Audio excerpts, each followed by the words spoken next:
শীতের শুরুতেই বিভিন্ন রকম কালারফুল সবজি দিয়ে তৈরি করা একটি ভেজ পকোড়া রেসিপি আজকে আমি আপনাদের সাথে শেয়ার করছি।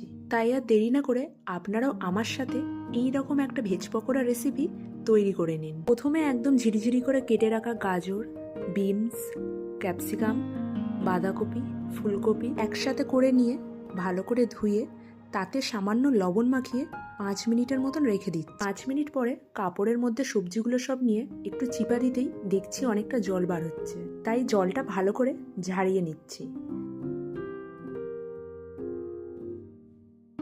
তারপর এক এক করে সবজিগুলোর মধ্যে 2 চামচ করে বেসন, কর্নফ্লাওয়ার, আদা, কাঁচা লঙ্কা কুচি, চিনি, কাশ্মীরি লঙ্কার গুঁড়ো, লবণ, গরম মশলা আর একটু হলুদ দিয়ে ভালো করে এটা আগে মেখে নিচ্ছি।